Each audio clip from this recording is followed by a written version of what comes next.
तर आजचा जो पहिला प्रॉब्लेम आहे, an image of height 5 centimeter of object kept at 30 centimeter from concave mirror, focal length is 10 centimeter, calculate the image distance and height of the object.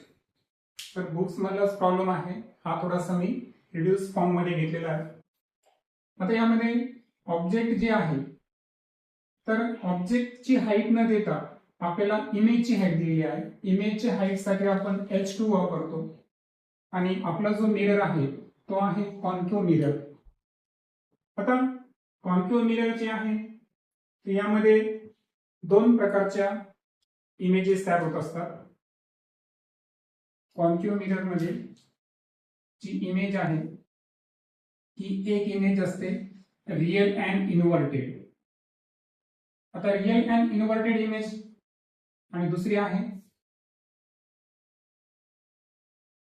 Virtual and erect. आता या अगोदर तुम्हाला सांगितलं होतं की जी रियल अँड इन्व्हर्टेड इमेज आहे तर याची जी हाईट आहे ही हाईट अर्थातच h2, आपण इमेजच्या हाईट बद्दल बोललो. तर रियल अँड इन्व्हर्टेड साठी आपण निगेटिव्ह घेतो कारण ती प्रिन्सिपल ऍक्सिसच्या बिलो प्रेझेंट असते, आणि व्हर्च्युअल अँड इरेक्ट इमेज साठी हाईट आपण नेहमी पॉझिटिव्ह घेत असतो.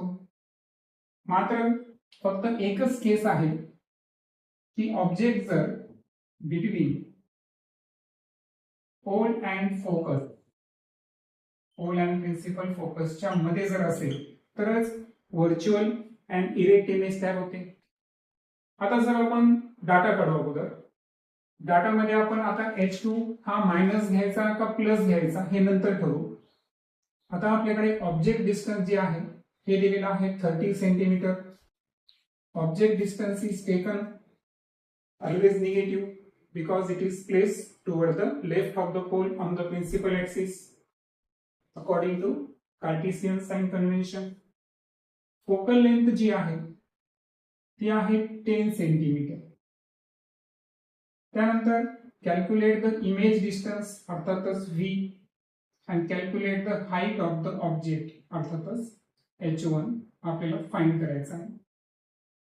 आता image he real and inverted का व्हर्च्युअल अँड इरेक्ट हे कसं ठरवायचं, तर पहा, जर object distance is less than focal length, object distance जर फोकल लेंथ पेक्षा लहान असेल, इथे एक फाईल आहे की कॉन्केव्ह ची जी फोकल लेंथ आहे ही ऑलवेज आपल्याला निगेटिव्ह घ्यायची आहे, त्यामुळे आपण इथं -10 सेंटीमीटर घेणार. कॉन्व्हेक्स साठी ती पॉझिटिव्ह असते. तर सर्वात मोठा लॉजिक इथं आपण डिस्कस करेल की ऑब्जेक्ट डिस्टन्स जर फोकल लेंथ पेक्षा लहान असेल तरच तो ऑब्जेक्ट पोल आणि प्रिन्सिपल फोकसच्या मध्ये आहे. जर object distance is greater than f म्हणजे तो जर फोकल लेंथ पेक्षा ग्रेटर असेल अशा वेळेस इमेज जी आहे ती रियल अँड इन्व्हर्टेड तयार होईल. आता आपल्याकडे ऑब्जेक्ट डिस्टन्स आहे 30, फोकल लेंथ आहे 10, म्हणजे याचा अर्थ काय झाला की आपली जी केस आहे ती आहे ओव्हरऑल ऑब्जेक्ट डिस्टन्स आहे आपल्याकडे 30, फोकल लेंथ आहे 10 and we can say that 30 is greater than 10 means u is greater than f, आणि म्हणून जी इमेज आहे ती इमेज कोणती असेल, रियल अँड इन्व्हर्टेड. आता इमेज जर रियल अँड इन्व्हर्टेड आहे याचा अर्थ h2 जो आहे हा रियल अँड इन्व्हर्टेड साठी निगेटिव्ह घ्यायचा. दॅट्स वाय हाईट जी आहे ते -5 सेंटीमीटर. आता u आणि f आपल्याला दिलेले आहे, आपल्याला इमेज डिस्टन्स आणि हाईट काढायचा आहे. तर हाईट साठी मॅग्निफिकेशनची एक कन्सेप्ट आहे ती आपण थोड्या वेळाने डिस्कस करूया. तर पहिल्या केसमध्ये आपण इमेज डिस्टन्स फाइंड करू. आता आपला जो मिरर फॉर्म्युला आहे तो आहे 1/f is equal to 1/u upon 1 plus 1 upon V, आणि यावरून 1 अपॉन व्ही काढायचा असेल तर 1 अपॉन एफ मायनस हे जे प्लस आहे ते मायनस होईल, आणि therefore 1 upon V is equal to U minus F upon U F, किंवा इमेज डिस्टन्स साठी तुम्ही डायरेक्ट फॉर्म्युला यूज करू शकता, U F upon U minus F. हा पहिला प्रॉब्लेम होता, म्हणून आपण फॉर्म्युला कसा तयार झाला हे सांगितलं. इथून पुढे आपण जे डायरेक्ट हा फॉर्म्युला इथं युटिलाइज करणार आहोत. देन आता आपल्याला व्हॅल्यूज पुटअप करायचे आहेत. ओके, सो व्हॅल्यूज पुटअप करताना कार्टेशियन साइन कन्व्हेन्शन नुसार आपण व्हॅल्यूज प्लेस करणार. So v is equal to u ची जी व्हॅल्यू आहे ती आहे -30 मल्टिप्लाय बाय f जे की आहे -10 divided by u minus f, u आहे -30 सॉरी, आणि मायनस f आहे -10. मायनस मायनस ऍडिशन प्लस होतं. आता इथं तुम्ही काय करायचं, 30 आणि 10 चा गुणाकार करायचाच नाही, बिकॉज पुढे कॅल्क्युलेशन थोडंसं इझी जातं. आता -30 ला -30 मायनस मायनस इथं होतील प्लस 10. आता हे मायनस चिन्ह आहे. ओके, तर इथे 30 इंटू 10 अपॉन, आता -30 प्लस 10 म्हणजे -20. मग याला मायनस न घेता आपण दोघांसाठी कॉमन घेऊ शकतो. सो 0 0 कॅन्सल, 2 5 जा 10 आणि 5 3 जा 15. आणि दॅट्स वाय या केसमध्ये जे इमेज डिस्टन्स आलं त्याला -15 सेंटीमीटर, जे की आपलं पहिलं आन्सर आपल्याला फाइंड करायचं होतं. देन आता आपल्याला कॅल्क्युलेट करायचं आहे हाईट. तर मी एक कन्सेप्ट थिअरी मध्ये घेतली नाही, ती कन्सेप्ट इथं घेतो. तर ती कन्सेप्ट आहे मॅग्निफिकेशन.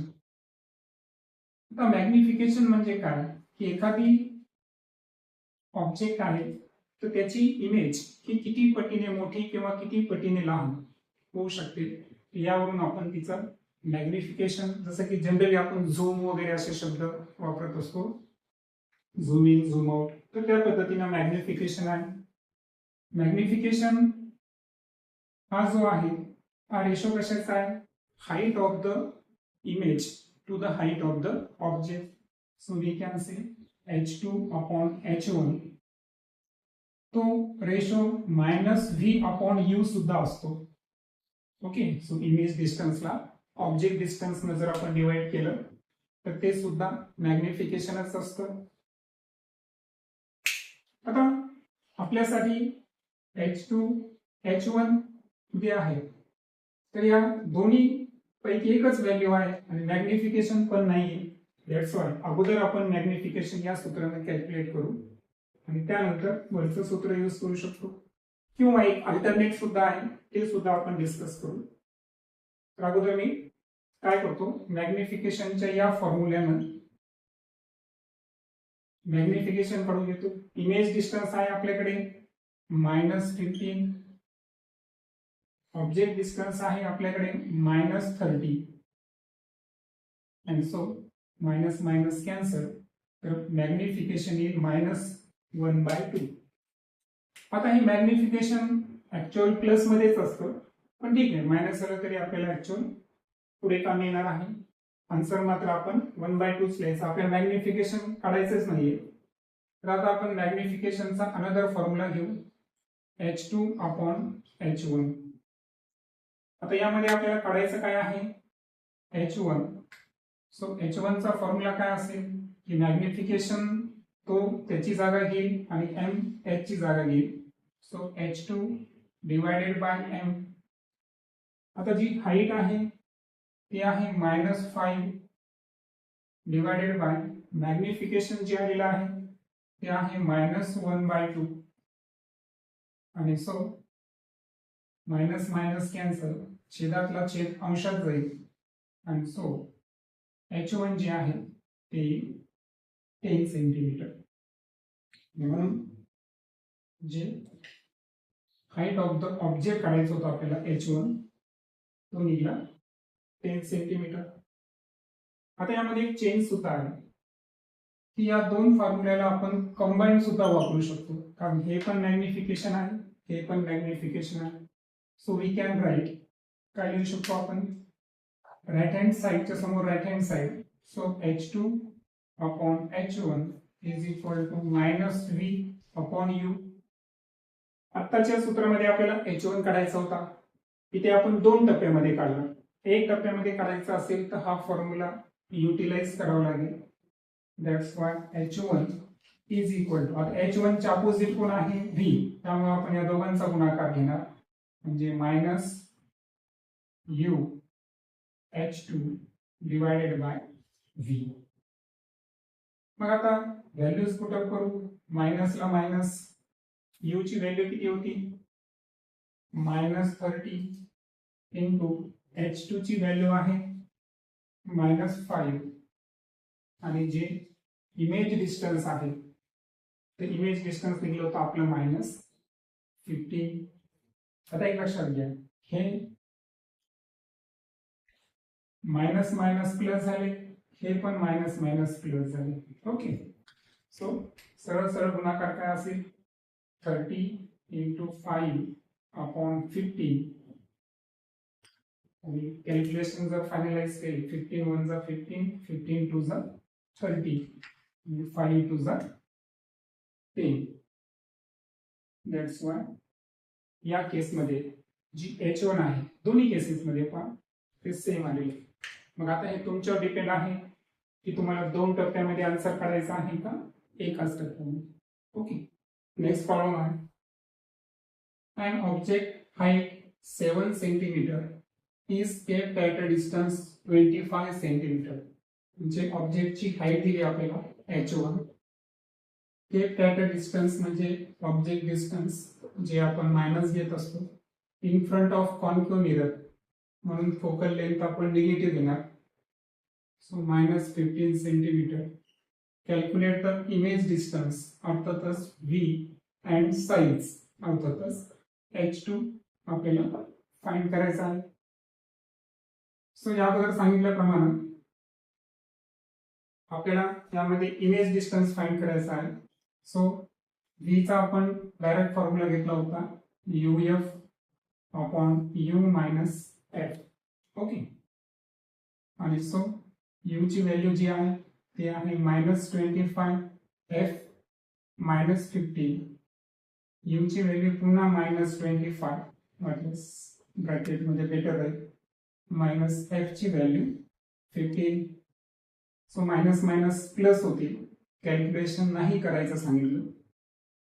-25 आणि +15 is equal to -10. So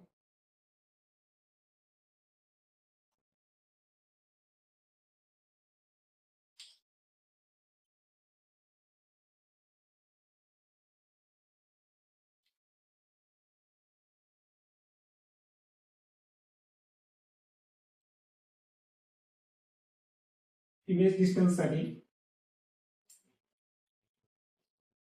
sorry 5 2 10 5 3 15, okay, आणि इथे 12.5, आणि त्यानंतर 12.5 ला जर आपण 3 ने मल्टिप्लाय केलं, सो 5 3 15, 12 3 36 आणि 37. सो दॅट्स वन आपलं जे इमेज डिस्टन्स आहे, म्हणजे थेट आपण फॉर्म्युला यूज केला, P is equal to UF upon U minus F, आणि यानुसार जर चाललो तर डिरेक्ट आपल्याला V ची व्हॅल्यू निघली. त्यानंतर आपल्याला माहित आहे की मॅग्निफिकेशनचे आपण दोन फॉर्म्युले पाहिले होते, H2 अपॉन H1 आणि -V अपॉन U, आणि म्हणून मी तुम्हाला रिकमांड केलं होतं की हे दोन्ही फॉर्म्युले सोबत यूज करा. सो सोबत यूज करताना नेमकं काढायचं काय आहे, तर H2 काढायचं आहे. H2 सोबत कोण आहे, U, आणि म्हणून -V सोबत H1 आणि डिवायडेड बाय U असा फॉर्म्युला H2 चा असेल. सो -V जे आलेलं आहे आपलं, तर हे मायनस आलेलं आहे, जरी आपण लिहिताना प्लस लिहायचं पण म्हणजे फायनल आन्सर जेव्हा तुम्ही देणार की इमेज डिस्टन्स किती, तर 37.5 चालतं, पण ऍक्च्युअल कॅल्क्युलेशन मध्ये ते मायनस असणार. सो मायनसला मायनस व्ही आहे, -37.5 इंटू H1 जे आहे ती व्हॅल्यू आहे 7, U ची जी व्हॅल्यू आहे ती आहे -25, हे मायनस मायनस प्लस होतील इंटू H1 प्लस आणि हे 25. सो 25 एक 25 किती होतील 12, 125, 25 5 आणि 15 सती 105, म्हणून 10.5 ही असेल ऑब्जेक्टची हाईट. आता जरी ही निगेटिव्ह आली असेल परंतु H2 आपल्याला नेहमी काय घ्यायचं आहे, पॉझिटिव्ह. आणि बुक मध्ये दिलेलं आहे तुम्हाला की इमेजचं नेचर कसं आहे. आता ही व्हॅल्यू निगेटिव्ह आली याचा अर्थ इमेज ही कोणती असणार, रिअल अँड इन्व्हर्टेड. ओके.